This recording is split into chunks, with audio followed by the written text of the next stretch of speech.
આપણા પશુનું ડેરીએ દૂધ ભરીએ તો એમાં વધારે આવક આવે છે કે પછી આપણે દૂધની છાશ કરીને ઘી માખણ ઉતારીને ઘી કરી એમાં વધારે આવક છે? તો તમને 5 લીટર દૂધ હોય ને મિત્રો તો 1 થી 2 કિલો જેટલું માખણ ઉતરે અને એને મિત્રો આપણે પછી ઊનું કરવાનું હોય. ઊનું કરીને એને બળે એટલે મિત્રો તમારે એમાંથી 1.5 કિલો ઘી બને.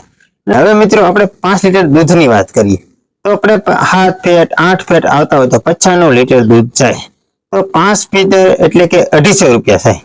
તો મિત્રો 250 રૂપિયાનું તમારું દૂધ જાય ડેરીએ અને મિત્રો ને તમારે ઘી છે એ 1200 રૂપિયાનું થાય. હવે તમે મિત્રો હિસાબ મારો 250 તા અને 1200 તા અને અમુકની ભેંસને મિત્રો મય ના હોય એટલે કે આપણે ચોખ્ખું ગુજરાતીમાં કહીએ તો હાવ આસુ દૂધ હોય ને અમુકની મય વાળી ભેંસ હોય તો એનું દૂધ જાડું હોય. તો મિત્રો આ એક ખાસ નોંધ લેવા જેકી છે કે જેનું જાડું દૂધ હોય ને મિત્રો એનું વધારે પડતું માખણ ઉતરે અને જેનું આસુ દૂધ હોય ને એનું મિત્રો તમે 10 લીટર ખાલી દૂધ હોય ને તારે તમારે આનું 1.5 થી 2 કિલો જેટલું માખણ ઉતરે. એટલે હાલો મિત્રો, કિંગ ખેતીમાં તમારું સ્વાગત છે. કેમ છો બધાને જય માતાજી, જય દ્વારકાધીશ. ફરી તમારા માટે એક નવા ટોપિક પર વિડીયો લઈને આવી ગયો છે અને મિત્રો આ વિડીયો જોયા પછી તમને સફળ તરફ દોરીને લઈ જશે એટલે આ વિડીયો અંત સુધી જોજો અને એક નાની એવી કોમેન્ટ કરી દેજો, એક લાઈક કરી દેજો અને સબસ્ક્રાઇબ કરવાનું ના ભૂલતા. અને તમે મિત્રો સબસ્ક્રાઇબ પણ કરો છો તો આમને સબસ્ક્રાઇબ કરતા રહેજો.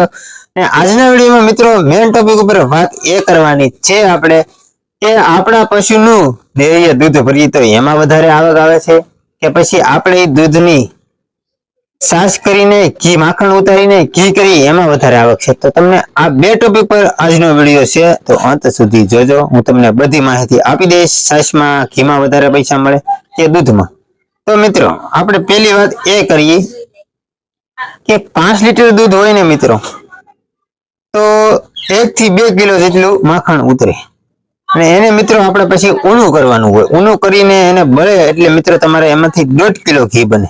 અને ઘીના ભાવની વાત આપણે પહેલા કહી દઉં તો 800 રૂપિયા ઘીના ભાવ હોય, વધીને 900 રૂપિયા હોય. આપણે 800 ગણીએ તો 800 નું મિત્રો 1.5 કિલોના ગણીએ ને તો 1200 રૂપિયા ભાવ થાય ખાલી ઘીના. અને હવે મિત્રો આપણે 5 લીટર દૂધની વાત કરીએ તો આપણે 7 ફેટ 8 ફેટ આવતા હોય તો 95 લીટર દૂધ જાય તો 5 લીટર એટલે કે 250 રૂપિયા થાય. તો મિત્રો 250 રૂપિયાનું તમારું દૂધ જાય ડેરીએ અને મિત્રો ને તમારે ઘી છે એ 1200 રૂપિયાનું થાય. હવે તમે મિત્રો હિસાબ મારો 250 તા અને 1200 તા. અને બીજી વાત એક ફાયદો ઈ પણ છે મિત્રો કે તમારે 5 લીટર દૂધની છાશ પણ 2-3 હાંડા જેટલી મિત્રો ઉતરે તો એ તમે છાશનો કોન્ટેક્ટ કરતા હોય તો તમારે દૂધની જેટલી છે ને 250 રૂપિયા જેટલી છાશ પણ વેચે છે. કેમ કે મિત્રો મોટા શેર હોય ને આપણો કોન્ટેક્ટ કરેલો હોય ને જાજી છાશ હતી ને તો મિત્રો ઘરે આવીને પણ લઈ જાય છે. એટલે તમારે મિત્રો ખાલી છાશ છે ને એ તમારા દૂધના ભાવમાં તમારી છાશ વેચે અને ઘીના બધા પૈસા નફા મારે. અને હા મિત્રો, તમને હવે આઈડિયા આવી ગયો છે કે હવે અમારે ઘી કરવું છે, પણ તમે મિત્રો એક વાત હજી પણ સાંભળી લેજો કે તમારા પાસે નુકસાની પણ આમાં જઈ છે. અમુકની મિત્રો ભેંસો એવી આવે છે કે અમુકની ભેંસને મિત્રો મય ના હોય એટલે કે આપણે ચોખ્ખું ગુજરાતીમાં કહીએ તો હાવ આસુ દૂધ હોય ને અમુકની મય વાળી ભેંસ હોય તો એનું દૂધ જાડું હોય. તો મિત્રો આ એક ખાસ નોંધ લેવા જેકી છે કે જેનું જાડું દૂધ હોય ને મિત્રો એનું વધારે પડતું માખણ ઉતરે અને જેનું આસુ દૂધ હોય ને એનું મિત્રો તમે 10 લીટર ખાલી દૂધ હોય ને તારે તમારે આનું 1.5 થી 2 કિલો જેટલું માખણ ઉતરે. એટલે તમે આ પણ ખાસ ધ્યાન રાખજો, આ પણ તમારે ખાસ ધ્યાન લેવાનું. કેમ કે તમારી ભેંસને મિત્રો જાડી દૂધવાળી છે કે આસી છે? જો મિત્રો જાડા દૂધવાળી હોય ને તો તમે ઘી કરજો, એમાં તમને વધારે પડતા આવક મળશે. અને આસા દૂધવાળી હોય ને મિત્રો તો ડેરીએ જવા દેજો, કોઈ ખોટી મહેનત ના કરતા, તો તમારા પૈસા તૂટશે. એટલે આવું છે મિત્રો. અને અમુક મિત્રો ગાયું તો ગાયું તો મિત્રો હું એમ કહું છું કોઈ ઘી જ ના કરતા, કેમ કે જાત ભાગનો મિત્રો ગાયનું દૂધ આસુ હોય ને એટલે એમાં કાંઈ આપણે વધે નહીં. એનો ભાવ પણ મિત્રો છે ને 1500 ને 1700 ને 1800 રૂપિયા મિત્રો ખાલી ગીર ગાના મિત્રો ઘીના ભાવ હોય, પણ એનું ઘી મિત્રો ઉતરે નહીં. કેમ કે એનું ઘી છે ને આ દૂધ આસુ હોય મિત્રો તો એ માખણ કોઈ રીતે બને નહીં. અને મિત્રો 15 થી 20 લીટર જેટલું તમે દૂધ હોય એની છાશ કરો ને તારે તમારે કિલો જેટલું માખણ ઉતરે.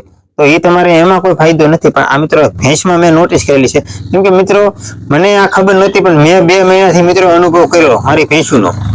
કેમ કે મારી ભેંસનો મિત્રો હું છે ને ડેરીએ દૂધ ભરવા જ ન જતો. પહેલા હું ડેરી જતા મિત્રો 7 ફેટ 8 ફેટ આપતા એટલે 55 લીટર દૂધ મારું જાતું. પણ મને પછી એક આઈડિયા આવ્યો. પછી મેં મિત્રો એક ટાઈમનું દૂધ બધું મેળવી નાખ્યું. અને મેળવીને મિત્રો મેં 5 લીટર જેટલું દૂધ હતું એનું મેં મેળવી નાખ્યું. અને મેળવીને મિત્રો મેં ઘી કર્યું ને તો 1.5 કિલો જેટલું ઘી છું. એટલે મેં હિસાબ માર્યો મિત્રો કે 800 રૂપિયાનું કિલો ઘી જાય તો 1200 રૂપિયાનું કિલો 1200 રૂપિયાનું 1.5 કિલો ઘી શું મિત્રો. તો હવે 5 લીટર દૂધ ડેરીએ ભરવાનું છે. તે દિવસનું મિત્રો મેં છે ને વાત કરું ને તો દૂધ ભરવા જ નથી ગયો. અને છાશના મિત્રો મારે 200-250 રૂપિયા છાશના પણ પૈસા મળે. એટલે મારે 1500 રૂપિયાનું છે ને 1500-2000 રૂપિયાનું ખાલી 2 ટાઈમનું દૂધ ને ઘીનું ગણો ને તો બધું થાય. એટલે તમે મિત્રો આવી કોઈ ભૂલ ના કરતા. અને ડેરી વાળો મિત્રો તમને ફાવવા ન દે. કેમ કે મેં અનુભવ કર્યો. એટલે તમે આ ઘીનો અનુભવ કરજો અને તમને આમાં વધારે પડતી આવક મળશે. અને તમારે મિત્રો ઘણું બધું, કેમ કે તમારે વેસ્તો નીરવ લાવતા હશે ને મિત્રો, તો તમારે દૂધ ખાલી 250 રૂપિયાનું હોય ને એટલું તમે એમ ગણો ને તો 500 રૂપિયાનું નીરવ ને ખાંડ ને ગણો ને તો પણ તમારે એક પશુની માઇલ પર 1000 રૂપિયાનો નફો રહે મિત્રો. ને તમે ડેરીએ ભરવા જાવ ને તો તમારે દાડી નહીં તૂટે અને મોલગું કરવું બહુ મુશ્કેલી પડી જતું છે. એટલે જ મારે આ વિડીયો બનાવવો પડ્યો મિત્રો.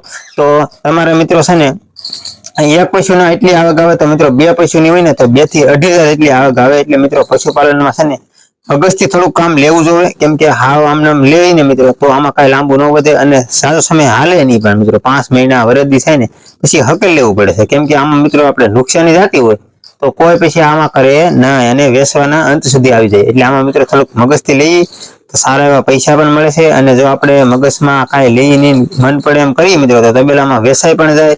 અને મિત્રો વેચતા વ્યાજવા પૈસાનો તબેલો કરવો હોય ને તો તબેલામાં કરોડપતિ થઈ જાય ને આ તબેલામાં કરોડપતિ થઈ જાય. એટલે મિત્રો આમાં 2 કોરથી ફાયદો છે અને 2 કોરથી નુકસાન છે. તો બસ નાનકડો એવો વિડીયો મિત્રો આજનો બનાવવાનો હતો કે મેં કીધું જે મિત્રોને ના ખબર હોય ને તો એને મિત્રો ઘીનો અને દૂધનો તફાવત કહી દો. એટલે એ મિત્રોને કરવું હોય તો કરી શકે. તો બસ મિત્રો આજનો વિડીયો અહીંયા સુધી જ. તમને આશા કરું છું કે ગમ્યો હોય તો એક લાઈક, શેર, સબસ્ક્રાઇબ અને કોમેન્ટ કરવાનું ના ભૂલતા. મળશું મિત્રો આવા નવા તમારા માટે નવા ટોપિક ઉપર વિડીયો લાવતો રહીશ. તો મળશું બીજા વિડીયો સાથે. બધાને જય માતાજી, બાય બાય.